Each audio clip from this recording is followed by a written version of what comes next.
Hey everyone, and welcome to This Explainer. Today we're going to dive into a totally fascinating collision of two worlds. We usually think of ancient folk wisdom and rigorous modern science as completely different ballgames. One belongs in our grandparents' cozy kitchens, right?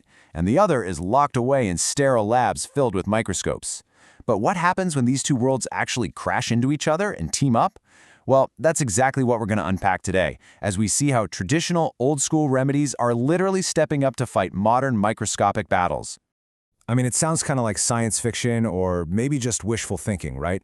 But I want you to ask yourself something right out of the gate. Could a totally everyday, familiar ingredient, like something sitting quietly in your pantry right this second, actually have the biological superpower to defeat modern drug-resistant pathogens? This showdown between a natural, homegrown remedy and highly evolved superbugs is incredibly compelling. And honestly, the answers might just change how you look at your spice rack forever. So here's our quick roadmap for today's explainer. We'll start with 1. Traditional cough remedy. Move to 2. Preparation method. Talk about 3. Antibiotic resistance. Explore 4. Plants in the lab. And wrap up with 5. Scientific results. All right, let's dive right into this. Section 1. Traditional cough remedy. Take a look at this small white bulb on the screen. It looks kind of like a tiny onion, doesn't it? Well, this is củ nen, or the chive flower. And in the central provinces of Vietnam, this is way more than just a culinary spice. It's a highly treasured, time-honored medicine. For generations, people have actually relied on its spicy, pungent aroma and its warming properties to clear up phlegm and soothe those really annoying, persistent coughs. It acts as this perfect little bridge between folk medicine and modern self-care. So why does this tiny plant pack such a massive punch? If we peek at its biological makeup, củ nen is absolutely loaded with vitamin C. That gives it some incredibly potent, totally natural anti-inflammatory properties that do wonders for the respiratory system. Plus, traditional medicine tells us it warms the stomach. And the absolutely crucial point here is that by using this natural relief at the very first sign of a cough, people might actually avoid relying too heavily on synthetic antibiotics right out of the gate. Okay, let's move on to Section 2. Preparation method. Let's see how this folk wisdom works in the real world. The process here is surprisingly simple, which perfectly shows just how accessible folk medicine can be. First off, you wash, peel, and crush about 15 to 20 of these little bulbs. Second, you toss in 10 to 15 grams of rock sugar. And that sugar is key because its gentle sweetness perfectly balances out the spicy, pungent heat of the bulb. Third, you steam the whole concoction for about 15 to 20 minutes. And finally, you just consume the liquid and the solid pieces while it's still nice and warm. It's just a really comforting, totally natural kitchen remedy. Now, natural doesn't mean we throw the rules out the window. There are some strict safety precautions we absolutely have to keep in mind. Because the bulb is pretty spicy, you should never give it to infants under 6 months old. We've got to protect those delicate little stomachs. Diabetics, of course, need to keep a close eye on that rock sugar. But most importantly, there's a strict 10-day limit. If you use this for 10 days and your symptoms are still hanging around, or if you get shortness of breath or strange-smelling phlegm, a trip to the doctor is absolutely mandatory. Now we have to shift gears a bit. Section 3. Antibiotic resistance. We're going from the warm kitchen to a really high-stakes global crisis. Take a look at this number, 10%. Bacteria are the specific culprits behind roughly 10% of all throat infections, especially when we're talking about young children. And on a global scale, that 10% creates this massive, relentless pressure on our medical systems to just constantly churn out effective antibacterial treatments. And that pressure brings us to a pretty terrifying acronym, MDR, or multi-drug resistance. This happens when pathogens literally evolve. They outsmart our current drugs so they can survive and multiply, even when we throw standard medications right at them. It's basically a biological arms race. And you guys, the superbugs are learning how to defend themselves.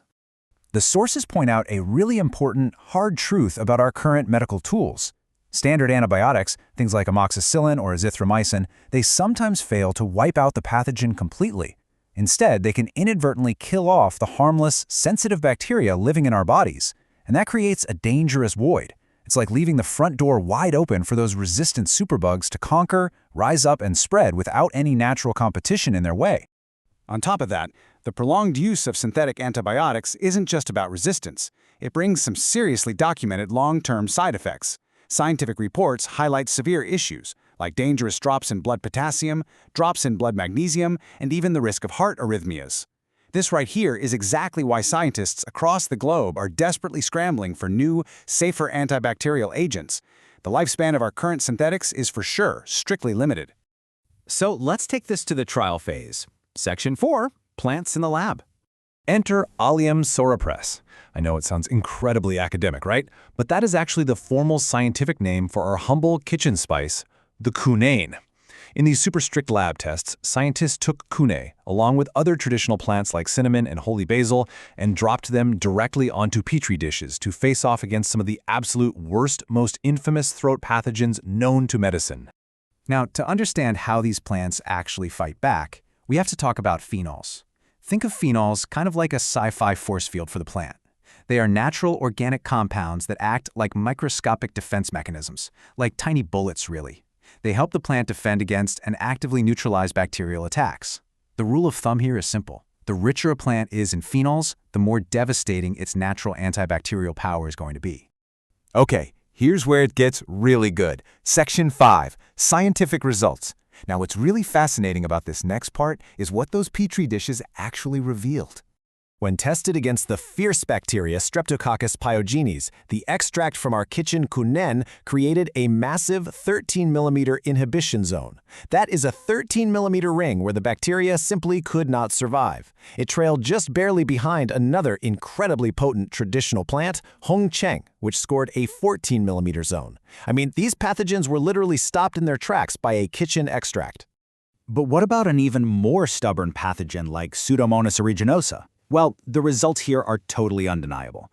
A traditional basil called Hum Nu Tia created an astonishing 19mm zone of inhibition. And cunene, it held its ground impressively, generating a 15mm dead zone for the bacteria.